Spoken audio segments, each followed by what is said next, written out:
Terus yang saya hormati narasumber beserta rekan-rekan pegiat sosial yang mengikuti webinar ini. Saya tadi mengutip dalam arti yaitu rahasia terlantar dan ditelantarkan. Memang betul di lapangan ini kebetulan kami ada LKS kami itu ada walaupun di luar panti tapi kami bergerak terus untuk sedikit membantu meringankan beban-beban lansia. Dan saya perkenalkan dulu, nama saya Wawan Anwar Gojali, Pak, Ketua LKS Connect Cinta Kasih Kabupaten Bandung Barat. Kami ke LKS kami banyak pengaduan dari masyarakat yaitu masalah yang terlantar itu, Pak. Kadang-kadang dari luar provinsi juga menelpon ke LKS kami, Pak. Ada terlantar seperti kejadian di Kepulauan Riau, Pak. Ada orang tua terlantar. Keluarganya ada di Bandung Barat. Setelah saya hubungi cari-cari keluarga, ya alhamdulillah ketemu, tapi keluarganya nggak mau nerima. Nah, itulah kendala bagi kami. Sedangkan dari pemerintah Provinsi Riau itu harus diantar ke keluarganya, sementara keluarganya tidak menerima. Nah, tapi dengan berbagai cara kami mengedukasi keluarganya, anak-anaknya. Karena itu orang tua sendiri bagaimana caranya. Yaitu sampai si keluarganya itu bercerita, bapak saya itu dulu itu tidak ngurus saya, kata anak-anaknya, Pak ya. Gitu. Tapi setelah saya edukasi, ya alhamdulillah keluarganya bisa menerima. Setelah itu kami bisa berkoordinasi LKS kami dengan pihak Dinsos Kepulauan Riau. Contoh itu satu. Yang lainnya kadang-kadang banyak lansia yang ditelantarkan. Itu kalau itu telantar. Kalau ditelantarkan menemui di jalan, kalau di sini kan harus ada tadi dikatakan Pak Ade bahwa masalah kesehatan itu bukan tanggung jawab Dinkes, betul Pak, betul. Makanya kami selalu berkoordinasi dengan tiga instansi, Pak. Pertama Dinsos, kedua Disduk Capil, Pak ya, ketiga Dinas Kesehatan. Nah, kalau saya menemukan lansia terlantar tidak mempunyai identitas, ya saya bawa ke Disduk Capil, Pak, untuk iris mata atau sidik jari. Ya alhamdulillah kalau lansia itu sudah disitik, mungkin dia itu ikut rekam KTP, ektp, mungkin muncul alamatnya, saya bisa berkoordinasi dengan alamat tersebut atau Dinsos ataupun pemerintah kecamatan atau desa, Pak ya. Nah, kalau dia sakit, Pak ya, walaupun orang terlantar sakit, ya saya koordinasi ke Dinas Kesehatan, Pak. Bagaimana orang lansia tersebut yang sakit yang tidak ada yang alamatnya sudah ketemu, misalkan sudah di iris mata, untuk bisa berobat. Ya di sana kan ada Pak perlindungan untuk ya saya koordinasi yaitu minta dibiayai oleh Dinas Kesehatan di Kabupaten Bandung Barat. Ya alhamdulillah karena kami sudah bekerja sama dengan Dinas Kesehatan Bandung Barat. Nah setelah itu kami koordinasi lagi ke Dinsos KBB yaitu untuk memberikan rekomendasi bahwa orang tersebut betul-betul terlantar gitu ya. Diterangkan mungkin dari pihak Dinsos bahwa orang tersebut harus dilayani untuk kesehatannya. Jadi masalah keterlantaran ini betul Pak tidak akan selesai. Makanya ini tanggung jawab kita bersama bagaimana kita penanganan orang-orang terlantar tersebut.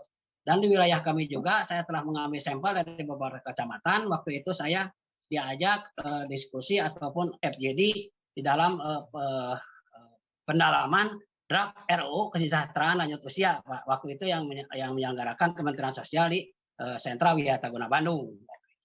Ya saya mengatakan di dalam bab 2 di draft RUU itu yang 27 pasal itu emang hak lansia itu saya angkat jempol dua-duanya Pak. Bagus itu. Itu di dalam draft RUU itu di dalam bab 2 itu yang ada 27 pasal dikatakan bahwa itu hak lansia itu Pak. Saya bagus. Tapi kenyataan di lapangan Pak setelah saya pelajari banyak lansia itu tidak mendapatkan haknya gitu Pak ya. Kenapa? Karena mungkin keterbatasan informasi untuk penyampaian ke Dinsos ataupun ke pihak desa itu mungkin keterbatasan informasi. Makanya kata saya ada ajak, yuk kita sosialisasikan saja yang namanya hak lansia itu disampaikan sampai ke pihak bawah, ke akar-akarnya ke bawah, ke wilayah-wilayah gitu ya. Jadi yang saya pahami di sini, alhamdulillah saya sekarang hari ini mendapatkan banyak pencerahan Pak ya dari narasumber bagaimana penanganan lansia, pelayanan lansia dan pelayanan kami sebagai LKS. Apalagi waktu tahun 2021 dikatakan ada motok yaitu dari Kementerian waktu ulang tahun lansia itu lansia bahagia bersama keluarga, yaitu yang paling utama kami itu mengedukasi ke keluarga Pak, kalau yang ada keluarga bagaimana bahwa lansia itu yang sampai ditelantarkan gitu Pak, walaupun dengan ekonomi yang serba kekurangan begitu. Jadi mungkin yang saya di sini kalau untuk di Bandung Barat kebetulan LKS kami itu di luar panti, anak-anak kebingungan kalau menemukan yang terlantar karena di kami itu belum ada shelter, dinas sosial itu belum punya rumah singgah gitu Pak ya. Tapi kami dengan berbagai bagaimana cara kami untuk penanganan ya, alhamdulillah bisa tertangani. Tapi yang ingin saya sampaikan mungkin ke dinas provinsi bagaimana supaya di dinas sosial Bandung Barat itu punya shelter ataupun rumah singgah. Mungkin itu saja dari kami. Kalau sebenarnya banyak yang kami akan sampaikan, tapi karena mungkin ada keterbatasan waktu, mungkin itu saja. Bila terpercaya, wassalamualaikum warahmatullahi wabarakatuh.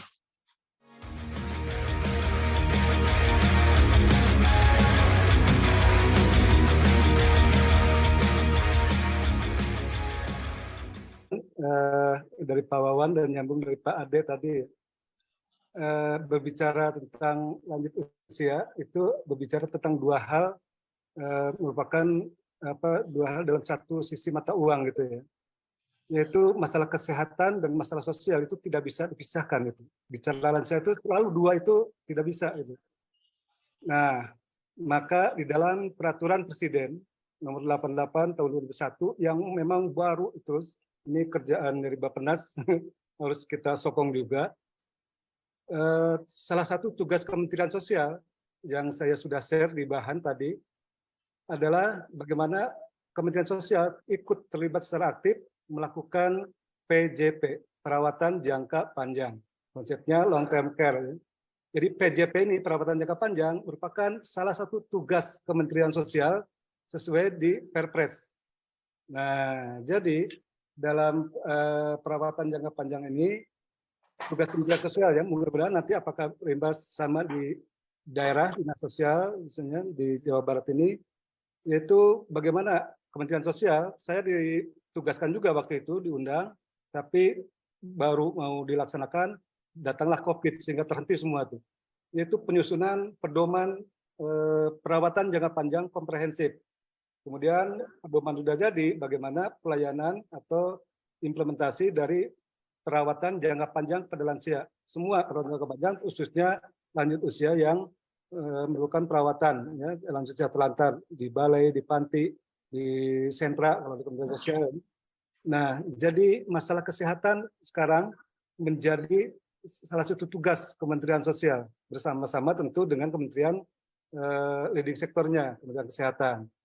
Jadi tadi karena masalah kesehatan tidak bisa lepas dari masalah sosial, yang dialami lansia, masalah sosial juga tidak terlepas dari masalah kesehatan. Sehingga Kementerian Sosial pada awalnya bingung juga dengan Perpres ini. Loh, kami, kata Kementerian Sosial, mendapatkan salah satu tugasnya adalah peningkatan derajat kesehatan dan kualitas lansia. Itu nomor 2 di Perpres itu. Nomor pertamanya peningkatan perlindungan sosial lansia. Jadi nomor 2-nya peningkatan derajat kesehatan. Nah ini mari kita jadi mungkin kesehatan yang lain, bukan kesehatan secara medisnya, tapi kesehatan lansia, misalnya dari dukungan psikososial, layanan kesehatan mental, itu menjadi tugas kita juga.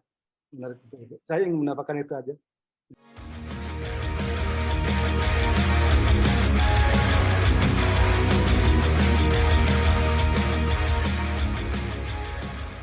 Sedikit Mbak Bunga, sedikit melengkapi Pak Tukino tadi.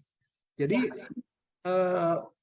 perawatan jangka panjang itu otomatis harusnya Kementerian Sosial dan instansi di bawahnya, khususnya dinas sosial provinsi, kabupaten, kota, harus sudah memikirkan dari sekarang, meskipun peraturan itu belum diimplementasikan secara secara menyeluruh, harusnya sudah memikirkan dari sekarang. Jadi selain ada panti PLU, penanti lanjut usia, harus sudah memikirkan ada nursing home ya untuk lanjut usia yang misalnya sakit dalam jangka panjang, ya, terlantar sakit dalam jangka panjang, dan itu harus ditempatkan di tempat khusus dalam perawatan jangka panjang, yaitu nursing home.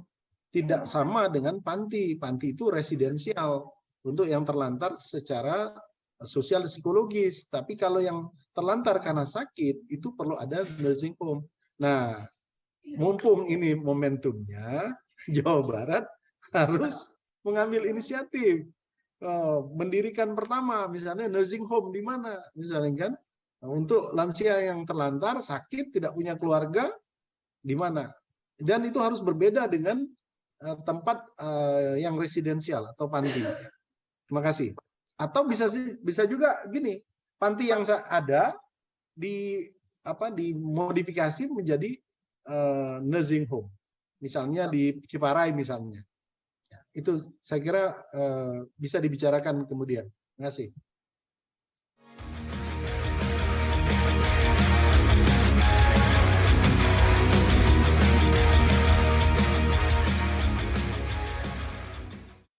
Unmute lagi. Baik, terima kasih. Ya, closing statement. Saya ya sudah mengalami kebahagiaan. Salah satu kebahagiaan saya sudah mengalami jadi lansia. Prof. Adi belum. Artinya kebahagiaan saya sebagai lansia itu didukung juga oleh lingkungan di mana tempat kerja saya. Jadi mari kita semua mengembangkan apa yang namanya ekologi lansia itu berkembang. Ekologi itu artinya lingkungan di mana lansia tinggal, di mana ada lansia, lingkungannya itu berkembang, bergerak bersama. Mari supaya kita menua di tempat dengan bahagia, dimanapun lansia berada, menua di tempat lebih enak gitu ya daripada di panti. Panti betul tadi moderator, ya, jalan terakhir Pak Wawan juga, ya, undang-undang lansia itu tahun ini sebagai legasi peninggalan anggota DPR sebelum mereka berakhir menurut 4 sudah masuk prolegnas ya, program legislasi nasional. Dari sekian entah berapa puluh atau ratus, salah satunya tentang kesejahteraan manusia mau jadi undang-undang. Kita udah bersama Pak Wawan hadir di Cicendo ya waktu itu